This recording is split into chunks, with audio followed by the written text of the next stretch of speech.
মালদা কলেজের সারা বাংলা তৃণমূল শিক্ষা বন্ধু সমিতির আন্দোলন। সরকারি নিয়ম অনুযায়ী অস্থায়ী শিক্ষাকর্মীদের বেতন প্রদান সহ ৮ ঘন্টার কাজের দাবিতে আন্দোলন করল মঙ্গলবার। আন্দোলনের অঙ্গ হিসাবে সারা বাংলা তৃণমূল শিক্ষা বন্ধু সমিতি মালদা শাখার সদস্যরা মিলে এদিন প্রথমে মালদা কলেজে মিছিল করেন। এরপর তারা সকলে মিলে মালদা কলেজের প্রিন্সিপালের গেটের সামনে অবস্থান বিক্ষোভে বসেন।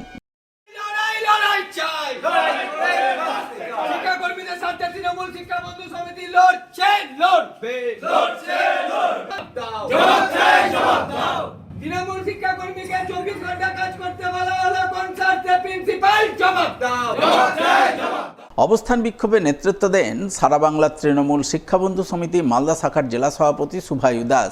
তিনি অভিযোগ করে বলেন, মালদা কলেজে অস্থায়ী শিক্ষাকর্মীদের সরকারি নিয়ম অনুযায়ী বেতন দেওয়া হচ্ছে না।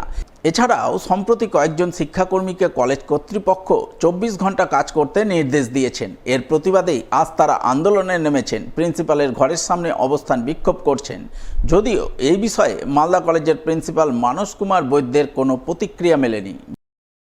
আমরা আজকে সারা বাংলা তৃণমূল শিক্ষা বন্ধু সমিতি মালদা জেলা কমিটির পক্ষ থেকে আমরা এখানে এসেছি মালদা কলেজের প্রিন্সিপাল স্যারকে একটা আমরা দিতে এসেছি, ডেপুটেশন দিতে এসেছি।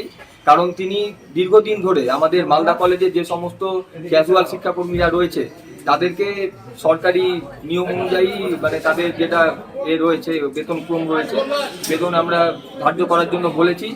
দীর্ঘদিন ধরে আমরা প্রিন্সিপাল স্যারকে আবেদনপত্র জমা দিয়েছি, কিন্তু সেই আবেদনপত্রে আমাদের কোনো রকম কোনো সাড়া মিলেনি। তারপর খুব রিসেন্টলি তিনি আমাদের শিক্ষাকর্মী ইউনিয়নের 2-3 জন সদস্য রয়েছে, তাদেরকে ডেকে তিনি বলেছেন যে 24 ঘন্টা নাকি তাদেরকে কলেজে কাজ করতে হবে।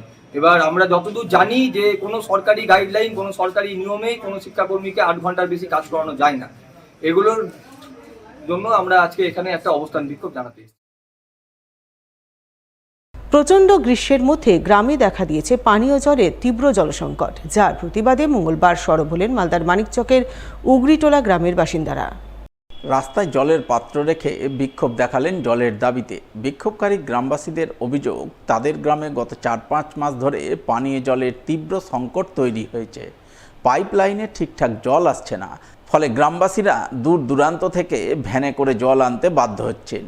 এই সমস্যার কথা তারা স্থানীয় পঞ্চায়েত সদস্য থেকে শুরু করে পঞ্চায়েত প্রধান, বিডিও সকলকেই জানিয়েছেন, কিন্তু সমস্যার কোনো সুরাহা হয়নি। তাই এই পরিস্থিতি চলতে থাকলে আগামী দিনে তারা পথ অবরোধ করতে বাধ্য হবেন। আমাদের প্রশাসনে এখানে 4-5 মাস থেকে জল পাচ্ছি না। আমরা অন্যান্য জায়গায় এই উগরিটোলার মধ্যে জল আসছে না, আবার ওইদিকে চলে যাও জল চলছে। এর আগে আমরা কমপ্লেন করেছি, তো বলছি কি জল দিব, কিন্তু হয়ে যাচ্ছে 2-4 দিন হচ্ছে, 2-4 দিন পরে জল আসছে, আধ ঘন্টা চলছে, 5 মিনিট চলছে, জল কেউ পাচ্ছে না। 4-5 মাস থেকে বেশি সমস্যা হয়ে গেছে। আগে তো সমস্যা ছিল, কিন্তু এর আগেবার আমরা কতবার কমপ্লেন করেছি, কমপ্লেনের কোনো প্রশাসন নিচ্ছে না। বলাকে কমপ্লেন করেছিলাম। এর আগে এবার যদি না হয় আমরা মানিকচক স্ট্যান্ডে গিয়ে ঘেরাও করব, অবরোধ করব। 4 মাস ধরে আমরা জলের জন্য বিপদ হচ্ছে, আমাদের জল পাচ্ছি না আমরা। এর আগে 4 মাস আগে ব্লকে আমরা অ্যাপ্লিকেশন করেছিলাম, বিডিও সাহেবকে দিয়েছিলাম। বিডিও সাহেব কিছু বলেছিলেন কি ঠিক আছে জলের সমস্যা মিটে যাবে। তার আমরা 5-6 দিন জল পেলাম, আর তার মধ্যে আর জল পেলাম না। এর আগে পাইপ লাইনের কাজ হয়েছে, 3 ইঞ্চির পাইপ দিয়েছে, ছোট্ট পাইপ দিয়েছে।